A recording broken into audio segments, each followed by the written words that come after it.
Pues bueno, para felicitar a mis compañeros, en particular la sociedad guatemalteca, que demostró una indignación suficiente para salir todos a la calle para tomar este asunto verdaderamente en serio, que las instituciones políticas hayan logrado tal grado de madurez para que no se hayan vencido frente al autoritarismo o frente al presidencialismo que regularmente controla y detenta el poder y la fuerza. Y bueno, también esto pone en evidencia que en la medida en la que las sociedades van tolerando la corrupción, pues va habiendo cada vez un mayor grado de cinismo hasta que verdaderamente esto es inocultable. Y bueno, esto también le permite a la sociedad hacer memes, hacer cuestiones a través de redes que por un lado indignen y por otro lado informen. Entonces, todo esto que pasó en Guatemala es un gran aprendizaje. Yo creo que el mayor de los aprendizajes es que existía una instancia, un comité internacional que se había celebrado con las Naciones Unidas y el gobierno de Guatemala para poder conocer el nivel de impunidad y de corrupción dentro del país, y el propio reconocimiento del Estado a esta comisión pues le dio un contrapeso muy efectivo a esta comisión también para lograr presionar al presidente. Y si bien es cierto que todavía falta mucho leyes por reformar y seguramente las redes y las estructuras de corrupción siguen estando operando de alguna manera en Guatemala, pues esto es un avance que hay que festejar. A mí me parece importantísimo, me parece un ejemplo y bueno, la verdad pues muchas felicidades como sociedad, como periodista también, porque se requiere mucho valor. En México el periodismo se persigue, el periodismo verdaderamente informado, verdaderamente atrevido se persigue y no sabemos si es el Estado, no sabemos si son otros tipos de grupos, pero es muy peligroso ejercer esta función de una manera muy abierta, sobre todo con los poderes que están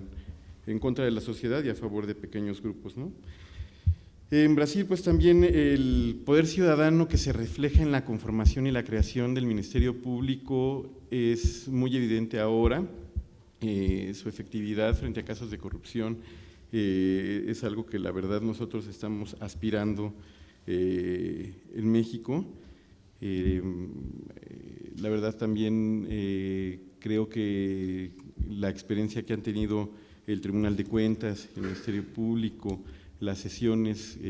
que hacen, la posibilidad que tiene de coordinar instancias sin trabas y trabas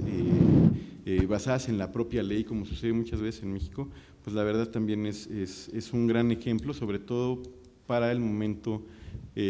político que estamos viviendo, que es la creación de un nuevo sistema nacional anticorrupción. Entonces, pues, como nosotros fuimos testigos, en México,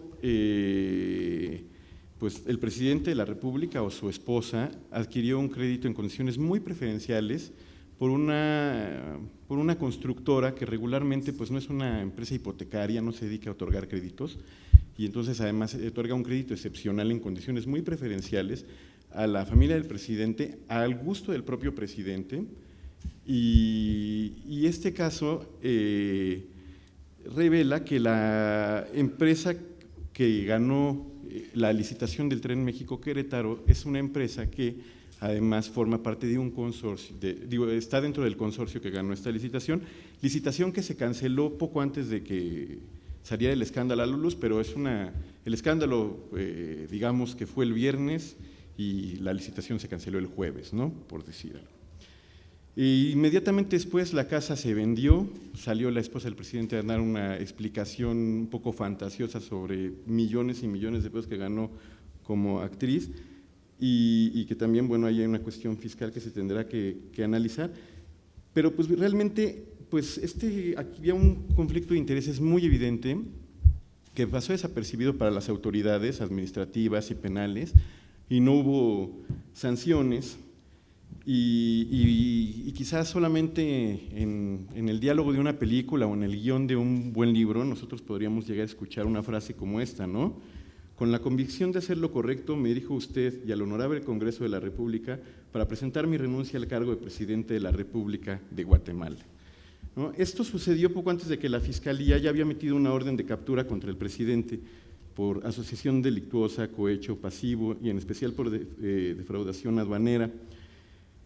en Guatemala, ¿no? Y realmente, pues, aquí las autoridades hicieron una investigación delegada por el presidente a un subordinado del propio presidente que iba a determinar que no había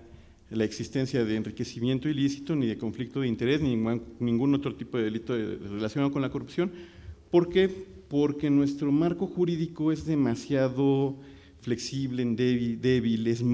muy discrecional y no permite que podamos llegar a entender una red en donde hay conflicto de intereses y corrupción y tal vez otro tipo de delitos cometidos por servidores públicos, porque no hay coordinación de acciones entre las instancias que investigan y las que sancionan, entre los gobiernos estatales y el federal, porque hay muchísima discrecionalidad en los ejecutores del gasto, porque sí se han ido enquistando redes y mecanismos de corrupción dentro de la estructura gubernamental. Y bueno, ahora estamos en un momento muy interesante para poder lograr cambiar esta circunstancia. En el caso de Guatemala, lo que vemos es que resultó muy indispensable la existencia de una comisión con reconocimiento internacional como la Comisión Internacional contra la Impunidad en Guatemala. Esta, como decíamos, nació en un acuerdo oficial entre Naciones Unidas y el gobierno guatemalteco. Tal vez es esa razón por la que el presidente no abusó de su poder al grado tal de expulsar a la comisión antes de que determinaran los fallos que determinó, porque pues había un contrapeso demasiado fuerte, un contrapeso en donde las instancias internacionales hubieran puesto en evidencia pues que la intolerancia del presidente, un autoritarismo casi dictatorial, ¿no? Había una confesión ahí clara de impunidad. Yo creo que no había mucho que hacer en este caso. En el caso de Brasil, pues el avance en el combate a la corrupción, la verdad, es muy admirable en la coordinación de instancias y en la recurrencia de las acciones de los tribunales. Y en cambio México, pese a que hemos identificado muy claramente la corrupción, porque no tenemos este problema, sabemos en dónde se presentan, cuáles son las áreas de riesgo, cuáles son los mayores conflictos en donde hay irregularidades graves, sistemáticas, estructuradas. La Auditoría Superior de la Federación año con año vuelve a dar con las mismas irregularidades, pero no logra que esto impacte en la planeación del gasto ni en el diseño de políticas públicas. Es decir, la auditoría dice esto es lo que pasa con el gobierno, hay graves irregularidades en el manejo del gasto, se presentan principalmente en este tipo de áreas, en este tipo de contratos y finalmente esto no obliga al gobierno a modificar absolutamente nada. Vemos que están enquistadas pues grandes redes de corrupción. Pues el escenario que hoy tenemos es el peor de los escenarios. Tenemos una Secretaría de la Función Pública que estuvo sin titular durante 2 años, que se eliminó de la Ley Orgánica de la Administración Pública en el momento en el que entró el presidente, se eliminaron todas sus facultades y quedó funcionando únicamente con un transitorio que prometía la creación de una Comisión Nacional Anticorrupción, que era, digamos, un órgano al que se le iban a delegar todas las facultades de investigación, de sanción, de contraloría, de prevención, una cosa mágica que por suerte no se hizo porque era un verdadero monstruo con muchísimos problemas de implementación legal, e incluso fue aprobado por el Senado, pero cuando iba a llegar a Cámara de Diputados, en diputados el tema empezó a crecer mucho más y la importancia también de los actores de la sociedad civil, que llegamos con recomendaciones claras, que llegamos con el ánimo de que se implementara un sistema mucho más estructurado, pues salieron otras propuestas que hablaban ya de un sistema de la creación de instancias con facultades mucho más específicas y bueno, se modificó la Constitución y apenas en junio de este año tenemos un nuevo Sistema Nacional Anticorrupción que promete muchas cosas, pero que realmente todo el secreto está en cómo se van a articular, cómo se van a crear las leyes secundarias. Entonces, el diagnóstico del problema de hoy, podemos decir que las instancias de sanción penales y administrativas en este momento están todas jerárquicamente subordinadas a los titulares del Poder Ejecutivo, tanto al federal como a los locales. Los estados de la República gozan de una autonomía normativa mal planteada, porque en aras de defender la soberanía impiden el control y la fiscalización de los recursos que transfiere la Federación. Estos recursos son objeto de irregularidades muy frecuentes.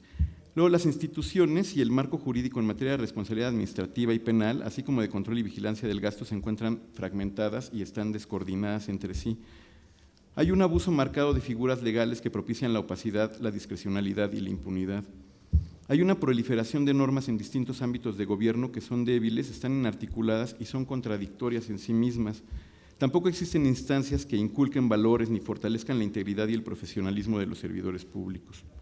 No hay un sistema que permita contar con perfiles que garanticen la ética y probidad de los servidores públicos, y el enfoque de combate a la corrupción del Sistema Nacional Anticorrupción está adscrito solamente a las irregularidades administrativas en el manejo del gasto público y deja fuera mucho el componente privado, la comisión de delitos, la investigación de estructuras y redes de corrupción, la corrupción internacional, los vínculos entre la mafia y el crimen organizado con funcionarios y políticos que controlan las estructuras del Estado y todos los tipos de corrupción extorsiva. Esto tendría que verse necesariamente en las leyes secundarias y tiene que haber agendas mucho más amplias de combate a la corrupción, aunque este enfoque y esta primera reforma pues es muy bueno, ¿no? Ahora les voy a hablar un poco de qué es lo que viene, qué es lo que nos promete el Sistema Nacional Anticorrupción. Primero nos promete una Fiscalía Anticorrupción, que es una fiscalía especial de lo que será la Fiscalía General de la República, que será la Procuraduría General, que actualmente depende del Poder Ejecutivo, será autónoma, no tan autónoma ni tendrá este espíritu como el Ministerio Público y la Fiscalía en Brasil, pero por lo menos tendrá autonomía con relación al Poder Ejecutivo. Me quedan 5 minutos. Esta fiscalía sería muy interesante porque actualmente el grado de impunidad en cuestión de denuncias que tienen que ver con delitos administrativos es altísimo. De 459 que se iniciaron investigaciones a nivel penal de 1998 a 2012, solo 7 han sido consignadas. O sea, es de verdad alarmante. Habrá un Tribunal de Justicia Administrativo, pero no será como el Tribunal de Cuentas de Brasil, va a ser el mismo Tribunal de Justicia Administrativo que tenemos ahorita, es el Fiscal y Administrativo, con nuevas facultades de combate a la corrupción en irregularidades graves, también en el manejo del gasto, pero bueno, van a ser los mismos magistrados a que lo integran actualmente quienes inicien con este tribunal. Yo creo que todavía le falta cierta autonomía con relación al Poder Ejecutivo, porque además estará muy involucrado en la designación de los magistrados. Me parece como algo que puede llegar a ser mucho más perfectible en el tiempo en el que se implemente la reforma. Habrá una secretaría encargada de control interno, esto es que mataron a la función pública, pero la revivieron y le metieron ahí un proceso para que no lo designe directamente el presidente, sino que haya una intermediación del Congreso. Hay un comité coordinador del sistema en donde forman parte todas las autoridades en materia anticorrupción de México, que está la Auditoría Superior de la Nación, la misma Fiscalía Especial de Combate a la Corrupción, el órgano garante de la transparencia, el Consejo de la Judicatura Federal, la Secretaría encargada del control interno del Ejecutivo, y además va a haber un comité de participación ciudadana, que es el gran misterio porque la Constitución no dice mucho, pero es en donde también se promete mucho que podamos proponer mecanismos de participación ciudadana en el control del gasto, mecanismos articulados entre organizaciones y sociedad y reconocidos, denuncias públicas, una participación, un control social mucho más prometedor. Pues ahí está el trabajo de los legisladores pendiente y el trabajo de todos nosotros como organizaciones, con el ejemplo que ustedes traen, con todo el conocimiento que también vamos aprendiendo de las experiencias exitosas tanto de Brasil como de Guatemala, y ahorita pues ojalá sea un gran momento de incidencia dentro del Congreso de la Unión en México para poder tener un sistema robusto, importante y verdaderamente efectivo como el de ustedes.